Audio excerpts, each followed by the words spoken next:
是酒囊饭。赢！ Halo sobat semua, selamat datang kembali di channel Donghua TV. Bagaimana kabarnya sobat semua? Pastinya baik-baik saja kan?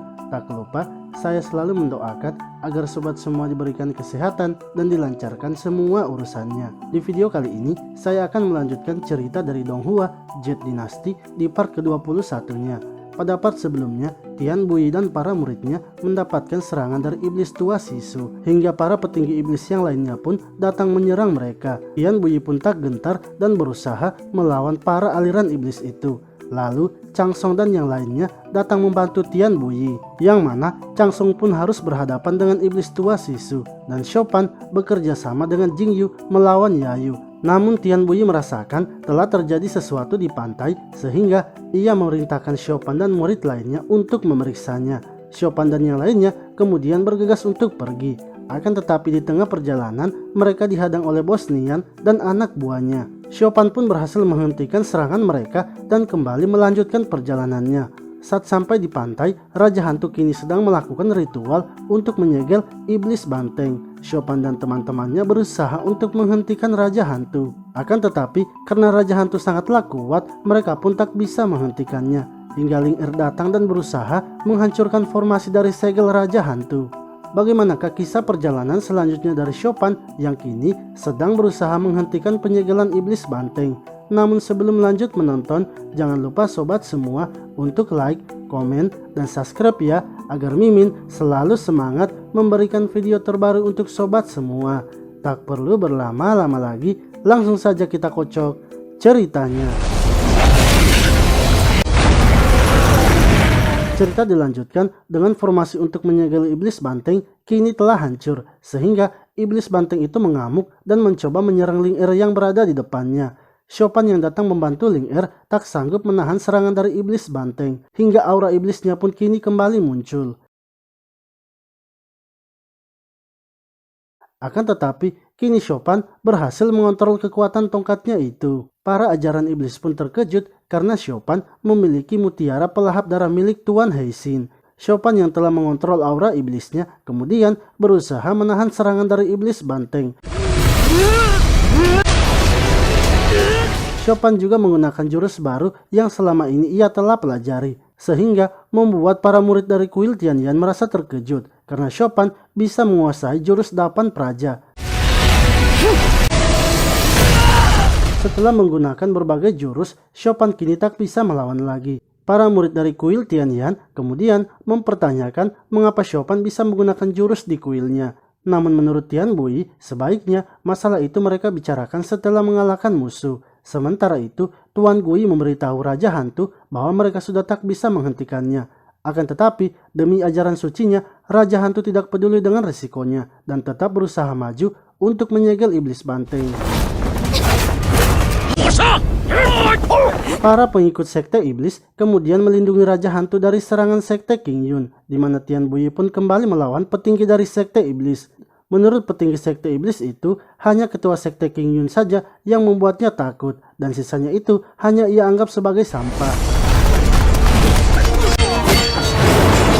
Sementara itu, para murid lainnya kini saling bertempur dan Biao yang baru datang ingin pergi ke tempat Shopan. Saat akan sampai di tempat Shopan, Biao pun dihalangi oleh Ling Er. Mereka berdua kini melanjutkan pertarungannya yang sebelumnya sempat tertunda. Namun kekuatan mereka berdua ternyata masih seimbang. Lusuki dan Senior Qi masih sibuk melawan murid dari sekte iblis. Sementara itu Raja Hantu kembali membuat wadahnya dan berusaha memperbaiki formasi segelnya yang telah hancur. Hingga dengan kekuatan penuhnya, Raja Hantu kini berhasil menyegel iblis banteng di dalam wadahnya.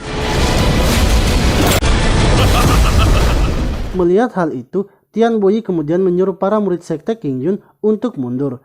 Setelah itu, Chang Song, Tian Bui, dan Senior Xia bertemu di sebuah ruangan. Chang Song mempertanyakan mengapa Shopan bisa menjadi kuat dengan tongkatnya itu. Namun menurut Tian Bui, masalah muridnya sebaiknya Chang Song tidak mencampurinya. Chang Song pun mengatakan bahwa Shopan telah berkoalisi dengan ajaran iblis dan ancaman bagi sekte King Yun.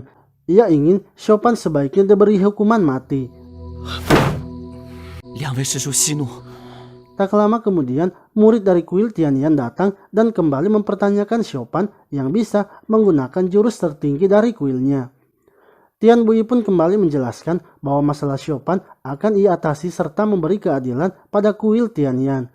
Senior Xia pun menambahkan bahwa masalah ini adalah masalah yang besar, sehingga mereka akan kembali ke sekte Qingyun untuk melaporkannya. Murid kuil Tianyan itu kemudian pamit pulang, sedangkan Chang Song meminta agar tongkat Xiaopan disimpan di tempatnya.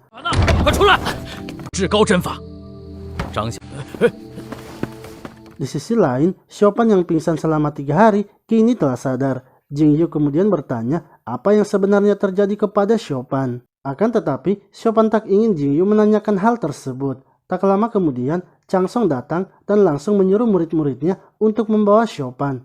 Jingyu pun berusaha untuk menghentikan mereka. Namun pada akhirnya, Xiaopan harus dibawa pergi oleh Chang Song untuk diinterogasi. Chang Song lalu menyuruh Tian Bui untuk bersamanya membawa Xiaopan. Setelah itu, Xiaopan dibawa ke kamarnya untuk beristirahat.